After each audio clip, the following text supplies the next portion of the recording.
Olá! Quando a gente fala de crédito rural, a gente está falando de uma das partes mais importantes da cadeia de produção de um produto agrícola, que é a disponibilização de liquidez, de capital, de recursos para que o produtor agrícola possa efetivamente exercer a sua produção e comercializar os seus produtos. Quando a gente fala de crédito rural, a gente está falando basicamente de títulos de crédito rurais e do agronegócio. E antes de começar a avançar nessa aula, é importante rememorar o que é um título de crédito. O título de crédito nada mais é do que um documento representativo do direito de crédito. Então, aquela ideia de que é um documento que vale o direito nele mencionado, o princípio da cartularidade, da abstração, que basicamente diz isso. Ele vai representar um direito de crédito que vai permitir a circulação de riquezas entre os agentes econômicos de uma maneira eficiente. Via de regra, a gente diz que o título de crédito tem uma mobilidade jurídica por permitir que o crédito circule juridicamente sem que haja circulação física. E como a gente está falando de produtos agrícolas em que o transporte é muito complicado, então é muito custoso, é muito importante que a gente tenha esses títulos, esses documentos, esses papéis que representem um valor que está lastreado numa produção agrícola. Por isso a importância desses títulos de crédito para poder financiar, custear e efetivamente permitir a produção agrícola. O Estado tem um papel muito importante quando a gente fala de crédito rural. Por quê? Porque na Constituição Federal a gente tem dois dispositivos que vão tratar do papel do Estado na formulação da política agrícola e especialmente no que tange ao crédito e financiamento fiscal, o incentivo fiscal à produção agrícola. O primeiro dispositivo é o artigo 174, que vai falar das hipóteses de intervenção indireta do Estado na intervenção econômica e vai tratar do Estado normativo e regulador da atividade econômica. Ele vai ter que estimular, incentivar e planejar a atividade para o setor privado. Por isso que a gente vê, muitas vezes, no começo do ano, ou então no meio do ano, aquela política de safra, ou plano safra, quais são os incentivos que o governo está dando ou priorizando para determinada commodity. É em função desse dispositivo da Constituição Federal.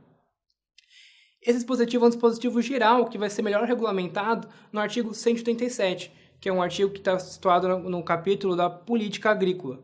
A política agrícola deve ser planejada e executada de acordo com a participação efetiva do setor da produção, levando em conta especialmente os instrumentos creditícios, ou seja, títulos de crédito, e fiscais, incentivos fiscais, que é a matéria do direito tributário. Quando a gente fala de crédito rural, a gente tem que voltar para o histórico pré-década de 90.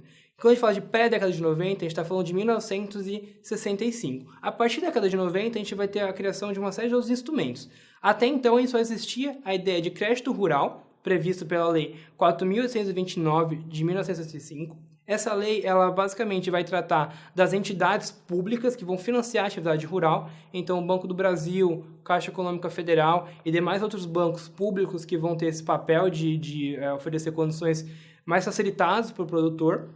E depois, 2 anos depois dessa lei, a gente tem um decreto-lei que vai regulamentar essa legislação e vai criar uns instrumentos que permitem a produção e o crédito rural, que é a cédula de crédito rural, a nota promissória rural e a duplicata rural. A verdade é que esses mecanismos eles foram sempre insuficientes, porque o Estado nunca conseguiu suprir toda a demanda da produção rural de modo a expandir o crédito e permitir uma maior produção, uma maior efetividade, uma maior eficiência na produção agrícola. O que aconteceu? Diante disso, especialmente diante da crise que o Brasil viveu entre a década de 80 e a década de 90, em que o Estado não tinha mais recursos, para financiar a produção agrícola, o Estado, em 1994, decidiu criar a Cédula de Produto Rural, que é um documento muito importante, é o título essencial quando a gente fala de cadeia do agronegócio, que vai permitir o financiamento da etapa produtiva. Para frente, quer dizer, eu posso produzir e lastrear a minha produção num documento,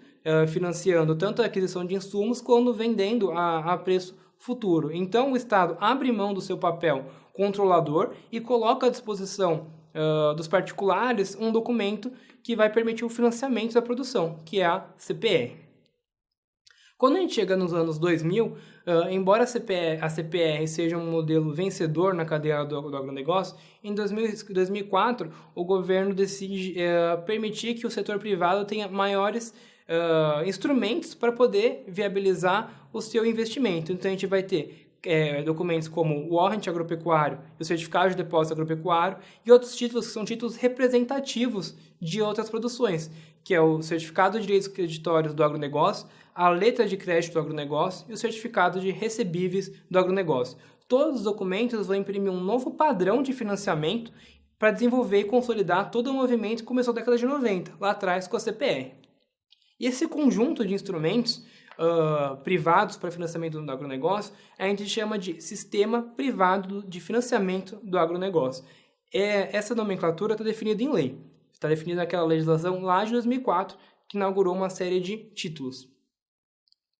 E hoje, quando a gente fala de crédito rural e títulos do agronegócio, a gente basicamente tem esse quadro. A gente tem lá atrás o decreto de 1967, que criou a célula de crédito rural, a nota promissória rural e a duplicato rural.